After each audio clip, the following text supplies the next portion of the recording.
لله الأسماء الحسنى فادعوه بها وذروا الذين يلحدون في أسمائه سيجزون ما كانوا يعملون.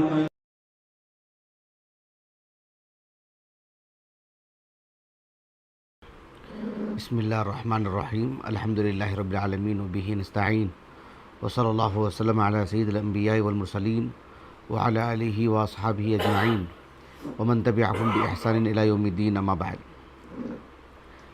پچھلی دو نشستوں سے اللہ سبحانہ و تعالی کے لیے رسول اللہ صلی اللہ علیہ وسلم کی زبانی ایک لفظ الشخص، اس سے متعلق ہم معلوم کر رہے تھے. الشخص کا ایک تو لغت کی جہت سے تفصیل سے ہم نے معنی بتایا آپ کو، اور یہ لفظ کس حدیث سے وارد ہے، کس حدیث میں وارد ہے اس کی نشاندہی کی گئی گزشتہ درس میں الحمدللہ.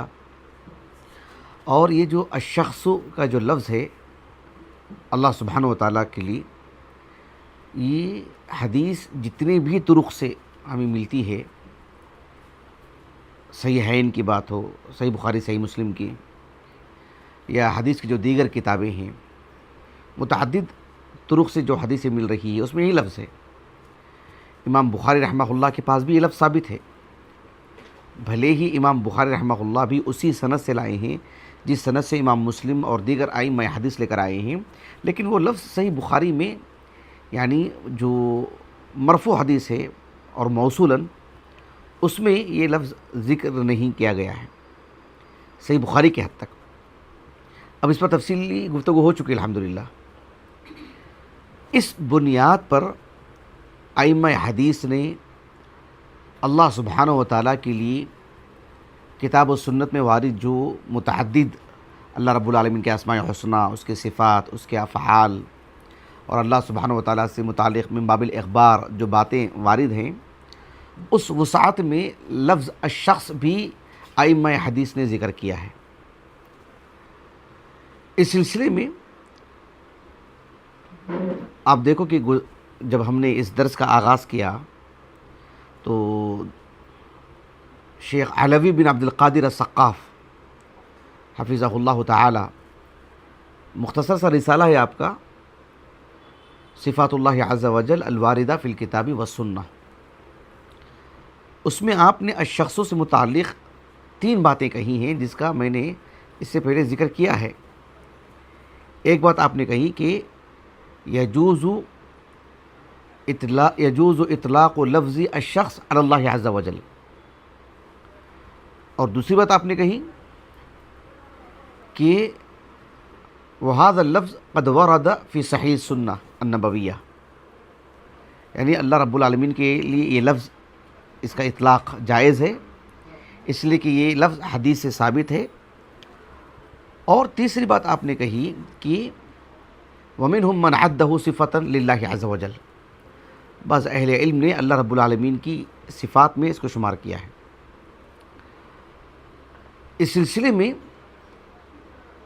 سر فہرست اگر ہم کہیں تو امام بخاری رحمہ اللہ تعالی، امام بخاری رحمہ اللہ کتاب التوحید میں باب قائم کیا، باب قول النبی صلی اللہ علیہ وسلم لا شخص اغیر من اللہ. حالانکہ یہ لفظ صحیح بخاری میں جس طریق سے امام بخاری لے کر آئے رحمہ اللہ تعالی، اس طریق کے اعتبار سے یہ لفظ وارد نہیں ہے، لیکن یہ حدیث صحیح مسلم میں موجود ہے، اور امام بخاری رحمہ اللہ نے ترجمۃ الباب میں قائم کیا ہے اس کو.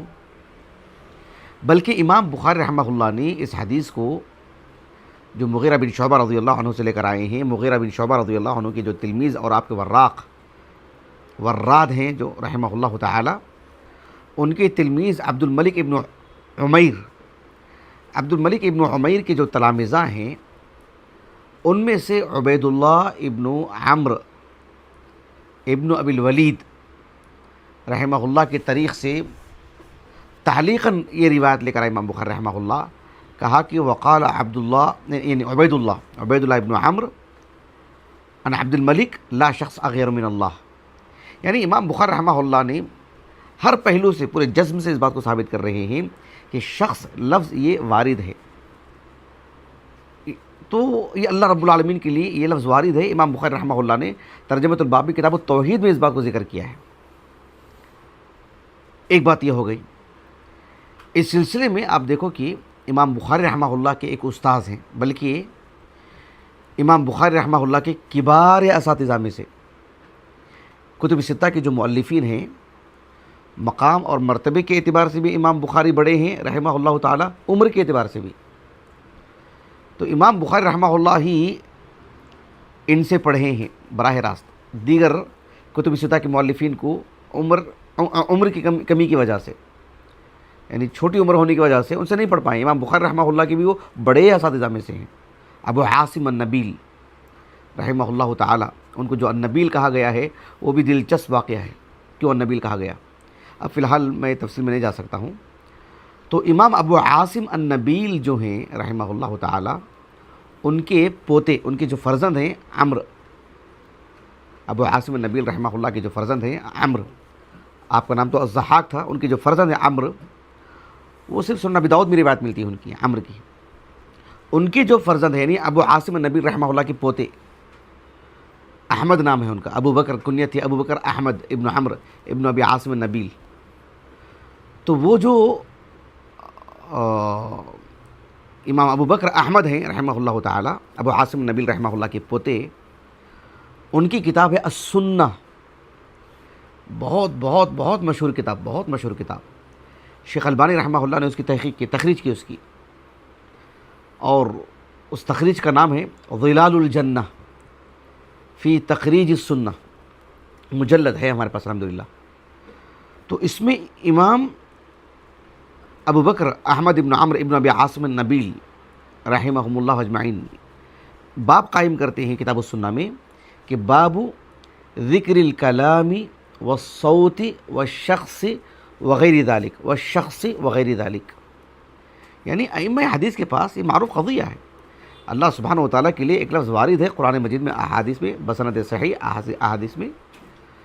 تو پھر اللہ رب العالمین کی جمیع صفات، جمیع افعال، اللہ تعالیٰ کی جمیع اسماء حسنہ کی طرح یہ بھی ہر لفظ ثابت ہوگا. لفظی اشتراک ہوتا ہے خالق اور مخلوق میں. معنی کا کیسے ہو سکتا ہے؟ کسی طور پر بھی نہیں ہو سکتا. اور یہ بات اشاعرہ کو بھی تسلیم ہے کہ لفظی اشتراک ہو سکتا ہے. اب یہاں مجھے بتانا یہ ہے کہ یہ بالکل واضح بات ہے کہ اللہ رب العالمین کے لیے الشخص. اس سلسلے میں ایک معروف عرب عالم اور بہت جید عالم دین اور عقیدے کے باب میں ایک بہت بڑی شخصیت، ایک بڑے عالم دین اہل السنہ والجماعہ کے شیخ عبداللہ الغنیمان حفظہ اللہ تعالی باحیات ہیں، معمر عالم دین ہیں، بزرگ. اور آپ کی بہت ساری ویڈیوز، بہت سارے دروس ہیں یوٹیوب پر. آپ نے جو امام بخاری رحمہ اللہ کی جو صحیح بخاری ہے نا، اس پر کتاب الایمان ہے، اس کی شرح لکھی ہے آپ نے، صرف کتاب الایمان کی اور کتاب التوحید کی.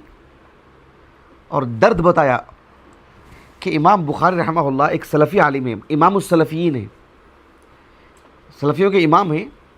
اور صحیح بخاری سلفیت کا شاہکار ہے، اور اس کی شرح کوئی اشعری کرے تو کتاب سلفی عالم کی ہے اور شرح لکھ رہے ہیں غیر سلفی، تو وہ اپنا ہی کریں گے، وہ اپنی ہی بات پیش کریں گے، خاص طور پر عقیدے کے باب میں، خاص طور پر عقیدے کے باب میں منہج استدلال سے متعلق. تو امام بخاری رحمہ اللہ کی جو کتاب التوحید ہے، اس میں انہوں نے یہی، کتاب الایمان ہے، اس میں یہی درد بتایا اپنا، کہا کہ ایک سلفی عالم دین کی شرح غیر سلفی کر رہے ہیں، خاص طور پر عقیدے کے باب میں، اس وجہ سے ہم کو قلم اٹھانا پڑا. تو کتاب التوحید کی شرح میں اب اس حدیث میں دونوں لفظ ہیں نا کہ لا شخص اغیر من اللہ، لا شخص اغیر من اللہ، شخص کا بھی لفظ ہے، الغیرہ کا بھی لفظ ہے اللہ کے لیے. تو کہا کہ وہ مقصود الامام البخاری ان ہذین الاسمین، یعنی کہا کہ امام بخاری رحمہ اللہ کو مقصود یہ ہے، یہ جو دونوں نام ہیں الغیرہ اور الشخص، ان ہذین الاسمین، یعنی اللہ سبحانہ وتعالیٰ کے لیے ثابت شدہ الفاظ ہیں. آگے کچھ لفظ ہے آپ کا زبان پہ نہیں آ رہا ہے. تو کہا کہ یعنی صفۃ لہ، ہاں کہا کہ ان ہذین الاسمین یخبر بہما عن اللہ تعالی صفۃ لہ، یہ لفظ ہے مکمل، ان ہذین الاسمین یخبر بہما عن اللہ تعالی صفۃ لہ، کہ گویا کہ یہ دونوں کتاب و سنت سے یہ بات بتائی گئی کہ یہ اللہ سبحانہ و تعالیٰ کے لیے یہ لفظ وارد ہے کہ الشخص الغیرہ، اس حدیث میں یہ بتانا مقصود ہے. یہاں تک بات واضح ہو گئی. اور کہا کہ ایسا کیوں؟ کہا کہ لأن الرسول صلی اللہ علیہ وسلم اثبتہما، رسول اللہ صلی اللہ علیہ وسلم کی زبان سے یہ لفظ نکلے ہیں، اللہ کے رسول نے ثابت کیا ہے الغیرہ اللہ کے لیے، الشخص اللہ کے لیے. اور کہا کہ وہو اعلم الخلق، وہو یعنی اعلم الخلق باللہ سبحانہ و تعالیٰ، اللہ سبحانہ و تعالیٰ کی ذات سے متعلق سب سے زیادہ علم رکھنے والے اللہ کے رسول ہیں. اللہ کے رسول صلی اللہ علیہ وسلم نے جب یہ لفظ استعمال کیا تو پھر کون ہوتا ہے اس کی نفی کرنے والا، کون ہوتا ہے اس کی تعویل کرنے والا؟ اب میں نے جو آپ کو اتنے حوالے جات دیے ہیں، اس کے باوجود بھی آپ دیکھو میں یہ لے کر نہیں آتا تھا، لیکن اہمیت کے پیش نظر لے کر آیا ہوں. یہ علی بن خلف ابن بطال رحمہ اللہ تعالی، یہ 5ویں صدی ہجری کے، یہ 1447 ہجری نا، یہ 1447 ہجری، آپ کا انتقال ہوا 1449 ہجری کو، 40 ہجری کو، ٹھیک 1000 سال پہلے کے عالم دین، اندلس کے، یورپ کے عالم دین ہے. تو آپ نے بھی صحیح بخاری پر شرح لکھی ہے آپ نے، اور یقیناً بہت مفید شرح ہے، علماء مالکیہ میں سے ہیں. حافظ بن حجر رحمہ اللہ نے تو کثرت سے اس کا ذکر کرتے ہیں جگہ جگہ، لیکن یہ ہیں اشعری، اللہ تعالیٰ کی صفات میں تعویل کرتے ہیں. لیکن تعویل انسان کو کتنی دور تک لے کے چلی جاتی ہے، یہ سوچنے کی بات ہے. نصر اللہ علیہ وسلم، اللہ تعالیٰ ہماری حفاظت فرمائے. یہ جو لا شخص اغیر من اللہ جو ہے نا، لا شخص اغیر من اللہ، لا شخص، یہ جو 3 مرتبہ حدیث میں جو لا شخص اللہ کے لیے لفظ آیا ہے، تو عبداللہ بن مسعود رضی اللہ عنہ سے اس معنی کی ایک حدیث آتی ہے جس میں احد کا لفظ آتا ہے کہ لا احد، لا احد، اس معنی میں لا شخص کے بجائے لا احد. تو ابن بطال رحمہ اللہ نے یہ کہا کہ یہ جو شخص کا لفظ ہے وہ راوی کی طرف سے الروایہ بالمعنی ہے، راوی نے اپنی طرف سے کہہ دیا ہے وہ، جبکہ حدیث میں وارد لفظ احد ہے، جبکہ یہ بہت بڑی غلطی ہے.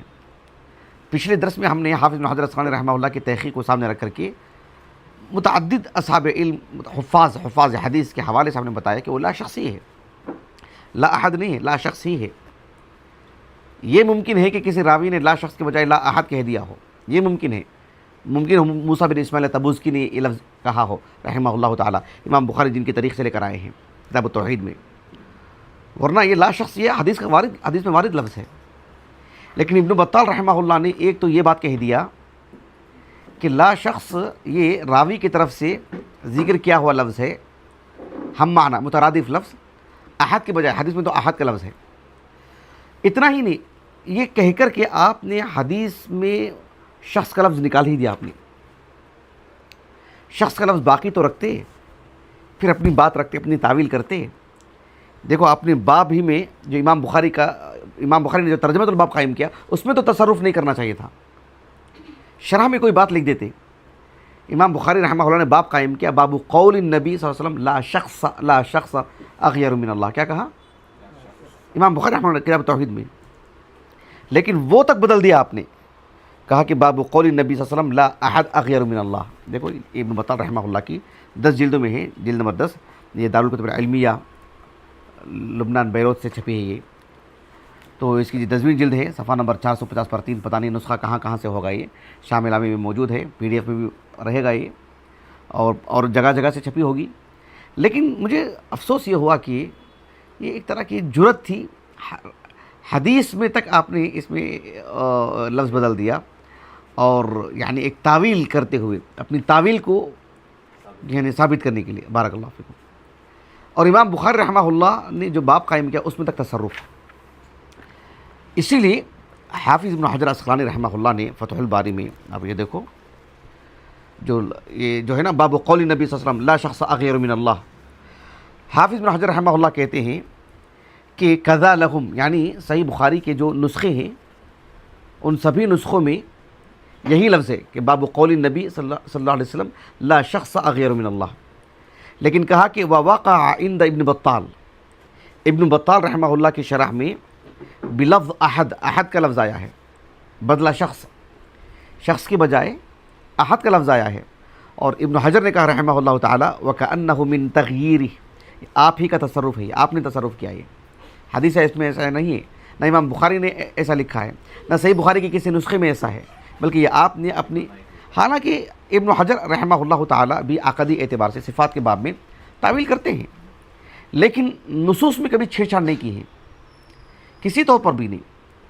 یعنی شرح میں اپنی بات رکھ دیتے ہیں، خاص طور پر صفات کے باب میں، اس میں بھی کبھی کبھار سلفیت کے قریب نظر آتے ہیں، اور کبھی کبھار کسی کی تعویل نقل کر کے آگے بڑھ جاتے ہیں، کبھی کبھار خود ہی تعویل کرتے ہیں، اور اکثر ایسا ہی معاملہ ہے.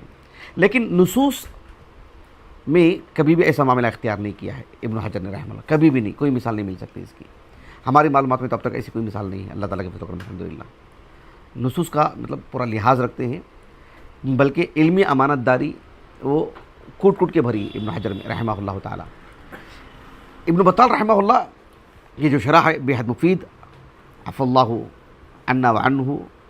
لیکن بہرحال یہ تصرف سے کافی تکلیف ہوئی، بہت صدمہ پہنچا کہ یہ یعنی انسان کو بہرحال ایک تقلید جو ہوتی ہے، یا یعنی ایک طرح کا اپنا جو فکرہ ہوتا ہے، کبھی کبھار وہ بہت دور تک لے کے چلا جاتا ہے کہ لفظوں میں جو نبوی لفظ ہے اسی میں جو ہے مطلب ایر پھیر ہو جاتی ہے، معنوی تو ہوتی ہے، لفظی بھی ہو جاتی ہے کبھی کبھار. حالانکہ ابن بطال رحمہ اللہ کو یہ جو معاملہ آیا ہے، یہ جو سبب بنا ہے، وہ صرف یعنی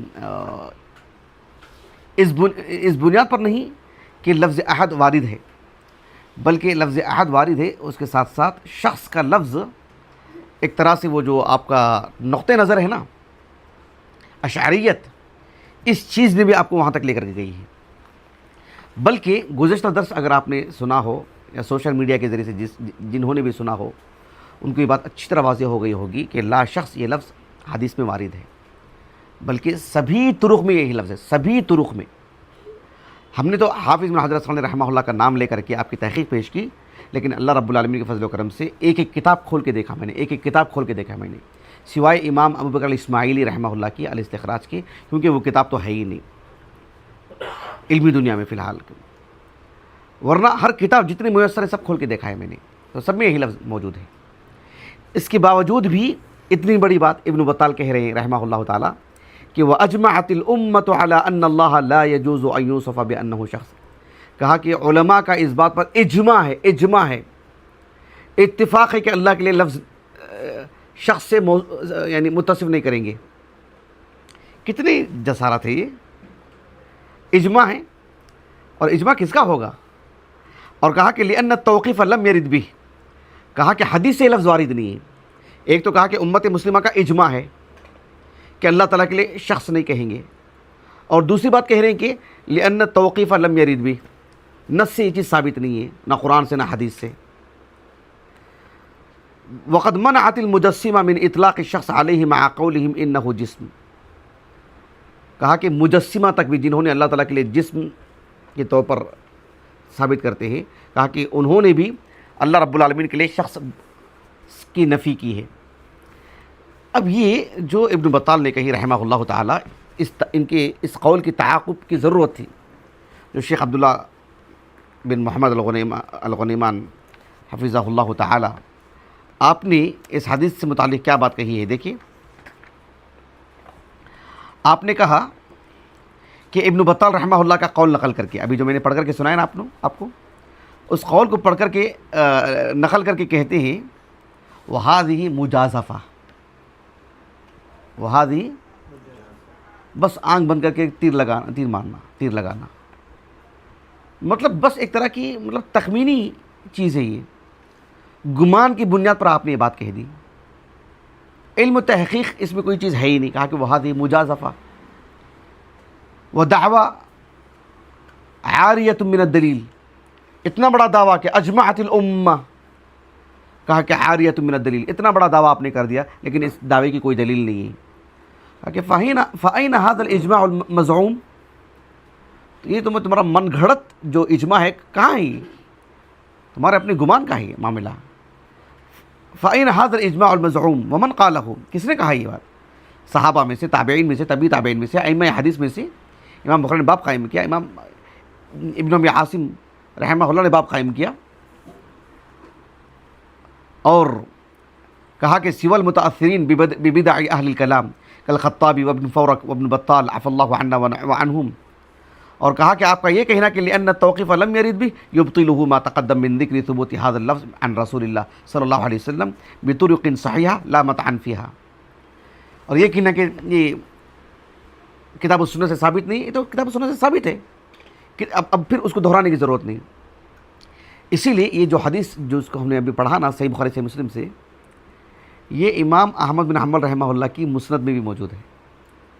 لیکن امام احمد بن حنبل رحمہ اللہ کی مسند سے مراد ایک امام احمد بن حنبل رحمہ اللہ نے بحیثیت مصنف کی حدیثیں جمع کی، اور کچھ حدیثیں ایسی ہیں جو امام احمد بن حنبل رحمہ اللہ کے فرزند عبداللہ، کون؟ ان کی کئی فرزندان ہیں، ان میں سے ایک ہے عبداللہ ابو عبد الرحمن امام، ان کی کتاب ہے السنہ، اس میں بھی وہ حدیث موجود ہے، اس میں بھی ہے وہ حدیث. لیکن مسند احمد بن حنبل پر جو آپ کے زوائد ہیں، جو آپ کی طرف سے جو زیادات ہیں، وہ بھی ایک بڑا حصہ ہے. تو عبداللہ ابن الامام احمد بن حنبل اپنی سند سے اس روایت کو نقل کی ہے، کس میں؟ مسند احمد بن حنبل میں. اور اس حدیث کو ذکر کرنے کے بعد جو امام ابو عوانہ سے جو ہے نا، امام ابو عوانہ الوضاح بن عبداللہ الیشکری، اور دلچسپ بات یہ ہے کہ صحیح مسلم میں جو راوی حدیث ہیں عبید اللہ بن عمر، عبید اللہ بن القواریری، اسی طریق سے ہے یہاں پر بھی. السنہ میں بھی امام عبداللہ بن احمد بن حنبل رحمہ اللہ کے السنہ میں بھی، اور مسند احمد بن حنبل پر آپ کی جو طرف سے جو زیادات ہیں اس میں بھی. اور دلچسپ بات یہ ہے کہ عبید اللہ بن عمر القواریری رحمہ اللہ تعالیٰ نے اس حدیث کو ذکر کرنے کے بعد کہا کہ لیس حدیث اشد علی الجہمیۃ، یعنی اس حدیث کو آپ نے ذکر کیا، لیس حدیث اشد علی الجہمیہ، جہمیہ پر اس سے زیادہ گراں گزرنے والی کوئی حدیث نہیں ہے. کہا کہ یہ حدیث کون سی حدیث؟ جس میں اللہ کے رسول نے کہا صلی اللہ علیہ وسلم کہ لا شخص احب الیہ مدحۃ من اللہ عز وجل، اس حدیث کو ذکر کر کے کہا. تو یہ حدیث بالکل وارد ہے، ثابت شدہ ہے، اور یہ لفظ ثابت شدہ ہے. تو بہرحال یہ 3 نشستوں میں ہم نے اس پر تفصیلی گفتگو کی. اللہ تعالیٰ اسے قبول فرمائے، اور اللہ تعالیٰ ہمارے لیے ذخیرہ آخرت کرے.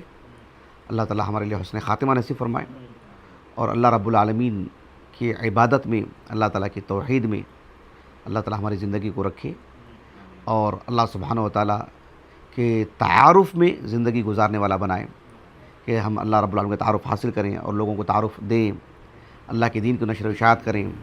اور اللہ تعالیٰ کے تعارف کا جو نتیجہ ہے نا، وہ یہ ہے کہ اللہ تعالیٰ کا تقرب حاصل کرنا، اللہ کی رضا حاصل کرنا، اللہ کی بندگی میں رہنا. اللہ وہ ہمیں سعادت نصیب فرمائے. سبحانک اللہم و بحمدک، اشہد ان لا الہ الا انت، استغفرک و اتوب الیک.